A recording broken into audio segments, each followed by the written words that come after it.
of the most common questions asked by non-Muslim is that if Islam is the best religion, then why you find most of the terrorists are Muslim, most of the robbers are Muslim, most of the people who cheat are Muslims?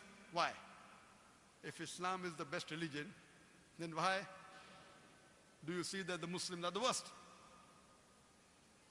The reply to this question is that one of the major factors for this impression that all the terrorists are Muslims, the impression that most of the people who cheat are Muslims, most of the people who bribe are Muslim, is the media.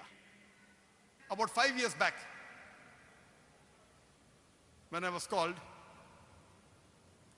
in the same organization, Dubai Holy Quran International Award, for the second time, under the patronage of Sheikh Muhammad Rashid Maktoum, I had given the talk in my second day, Media and Islam, War or Peace. And I described in detail what is the strategy of the media to malign Islam. And I also gave a talk, Islam, the solution to the problems of humanity. The media says Islam is a problem for humanity. Actually, Islam is the solution for the problems of humanity. That's why the tagline of the Peace TV, the solution for humanity. That means Islam is the solution for humanity. What does the media do? Time will not permit me to give in detail. I'll just wind up my answer in a couple of minutes. What does the media do? Media picks up the black sheep of the community and they portray as though they're exemplary Muslims. See, we have black sheep in the community. We do have many Muslims who are namesake Muslims. They aren't practicing Islam. They pick them up and they portray as though they're exemplary Muslims. Many a time the media,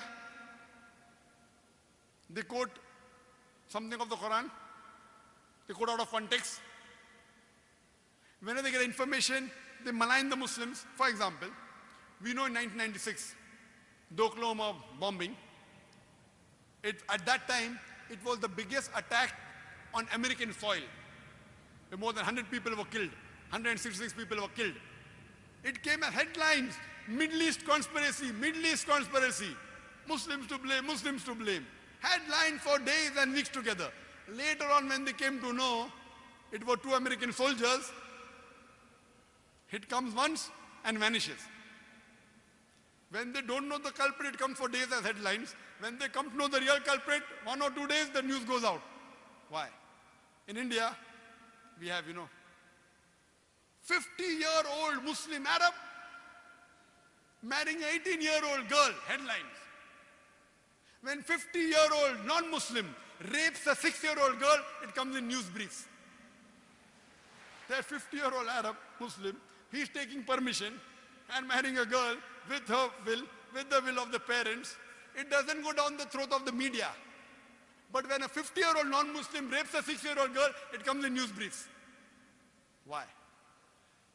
Same example, couple of weeks back, there was a bomb blast in Pune, German bakery. 9 people were killed. Suspect, Muslim, Muslim, Muslim. Suspect, suspect. No 100% proof. Same day, the Maoists, they killed 16 policemen. Not civilians, policemen, Maoist, no. It comes in news brief. Muslim suspect, 9 civilians killed, 16 policemen killed by Maoist, comes in news briefs. Ajib. They know the people who killed, not civilians. They have got cannons, rocket launchers. They bombard the full police station, comes in news brief. They don't know who did the Pune bomb blast. Muslim suspect. And it's continuously there for many days. They don't know who did it. Who they know did it because it's a Maoist, communist, non-Muslim, news briefs. Or maybe, front page, some papers, but below. And it vanishes out of the media. So the major cause is the media. Media and Islam, war or peace. Unfortunately, Muslims are very weak in media. Very weak. We may have good media about song channel, dance channel, many. But Islamic channels, Unfortunately. Unfortunately. So I say, yes, I do know there are black sheep in the community, but yet, with all the black sheep, yet as a whole, the Muslims are the biggest teetotalers in the world. I know some Muslims who can drink the non-Muslim under the table. But as a whole, the biggest community of teetotalers in the world are Muslims. The biggest community as a whole that give charity, they are Muslims. There is no non-Muslim, no human being in the world who can show a candle to a practicing Muslim as far as modesty is concerned, as far as sobriety is concerned, as far as human values are concerned, as far as ethics are concerned. No human being can show a candle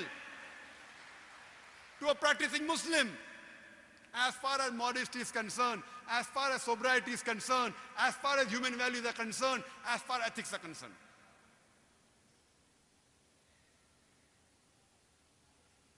And I always give the example. Suppose you want to judge how good a car is, and latest 600 S model of Mercedes is launched in the market, 2010 model. You want to test the car. You put behind the car, behind the steering wheel, a driver who does not know how to drive, and he bangs up the car. He has an accident. Who will you blame? Will you blame the car or the driver? Driver. If you want to know how good the car is, you have to know the specification. What is the pickup? What are the safety measures? What is the ratio? What is the average of the car? Anti-brake locking system. Look at the specification. And really, if you want to test drive the car, put behind the steering wheel an expert driver. If you really want to know about Islam, don't look at the Muslims. Look at the scriptures, the glorious Quran and the Sahih Hadith. Don't look at me. Don't look at the Muslims. If you really want to test drive a car, put behind the steering wheel an expert driver. The best exemplary Muslim you can find is Prophet Muhammad Sallallahu Alaihi Wasallam. Read his seerah, you will find he's the best exemplary Muslim and the best exemplary human being that has lived. That's the reason I say that understand the religion by looking at the scriptures. And when you read the scriptures, the authentic sources, the Quran and Sahih Hadith, you will really appreciate Islam.